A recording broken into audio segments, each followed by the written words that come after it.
Hey guys, what's up? Welcome back here to another episode of Intuitive Angling, and thanks a lot for coming by the channel, checking out the video. Guys, today we're going to be talking about a 35-pound largemouth bass that was reportedly caught, and we're also going to have a discussion on what has happened to people catching 20-pound fish. It's like it used to be, 20, 30 years ago, there was, almost every year somebody was catching a 19 or 20-pound bass. You just don't hear that anymore, so we're going to sort of get into that whole conversation here. Also, guys, real quick, I want to remind you about the spring sale Solar Bat has on my RB2 and RB3 series sunglasses. If you get a pair right now, you can get them at 25% off, and you can also get a $30 mystery grab bag from Solar Bat, any purchase over $100. So I'll put the Solar Bat link in the description here. I much appreciate you guys checking that out along with the other links in the description. Okay, guys, 35-pound bass reportedly caught. This was actually a story that was several years ago. Apparently, and I have heard this substantiated by several different reports, but obviously something happened to the fish. But somebody apparently caught a 35-pound largemouth bass in Cuba somewhere. I can't remember the name of that famous lake down there. You guys may be able to tell me that, but there's a famous bass lake in Cuba down there, and apparently somebody caught a 35-pound bass there several years ago, and I don't know if somebody ate it or what the deal was. You know how those stories go. But the bigger picture, what I want to talk about here is what has happened to the giant bass. What's the deal with giant bass? Is anyone ever going to break their world record? What's the scenario with that?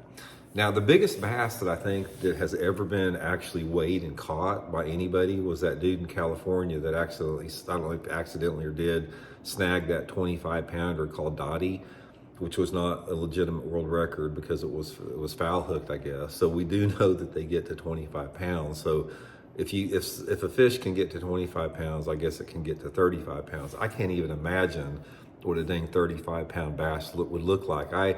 If you guys have ever caught a 10-pound bass, a 10-pound bass looks massive. I mean, it looks like a freak of nature, and I can't imagine another, 25 pounds on top of a 10-pound bass. That is like, it's hard to even comprehend, wrapping your mind around that. But anyway, let's talk a little bit about what has happened here as far as to why you just don't see 20-pounders caught anymore. Now, the world record was caught back in 1932, George Perry at a place called Lake Montgomery, Alabama, 22 pounds, 4 ounces. And apparently he caught it on a creek chub wigglefish, which I can't imagine how hungry those fish were. If you guys have ever seen a creek chub wigglefish, it's basically a wooden plug that's got a metal lip on it. I can't imagine a 22-pound bass hitting something like that, but that's what it was caught on. There is some speculation that was not even a largemouth. I've heard some people say it could be a striper. Who knows with that? But that is the standard bearer. And then it was tied a few years ago by a Japanese angler from Lake Biwa that caught the same 22-pound, 4 or 5 ouncer on I think it was a live bluegill or something like that. But the thing about it is, guys, you used to have, I don't know if you all remember, but back in the early 80s, early mid 80s, something like that, you used to have, on a regular occurrence, there would be 20-pound bass caught in these California lakes.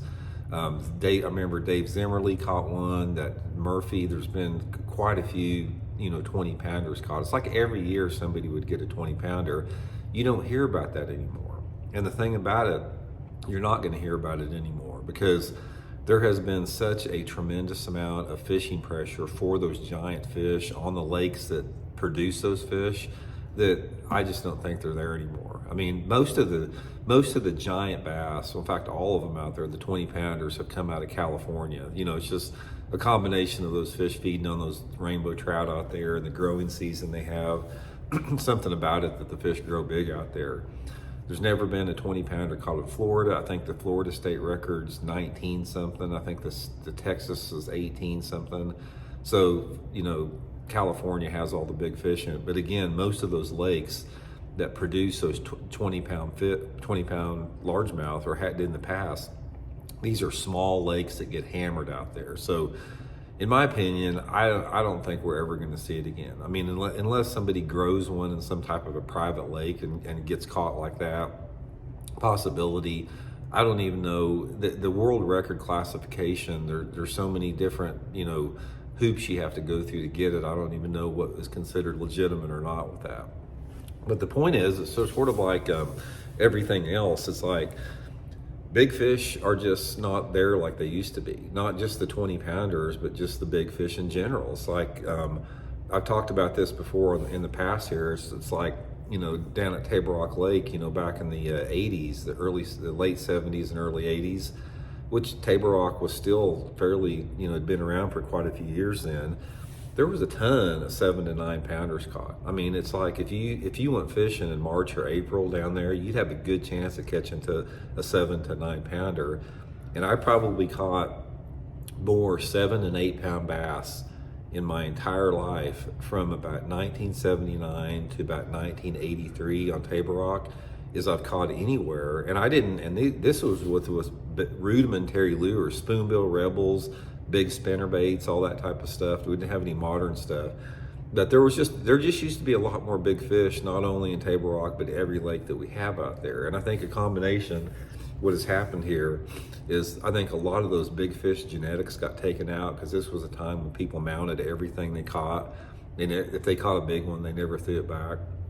And then the fact that just the relentless fishing pressure, tournament fishing pressure, all that type of stuff. So anyway, guys, it just every single year it's just getting harder and harder to catch giant bass. They're simply not there like they were before. You know, they're smarter, the ones that are there. It's just, I don't know if we're ever going to see another world record caught.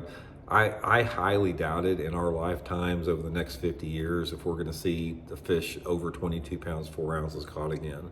I think that window has passed us by as far as producing those type of fish, which is sort of sad in that form. But I don't know, who knows, maybe it'll come out of a lake, you know, in Mexico or, you know, Central or South America or someplace that grows one. I sort of think personally, if there's going to be a world record broke, it's going to be like some dude that's got this gigantic freaking farm pond and is just, you know, devoted to nothing but to doing nothing but growing giant bass in it, that is set up in a perfect, you know, climate situation with the right type of, you know, forage in it. That's probably where it'll come from.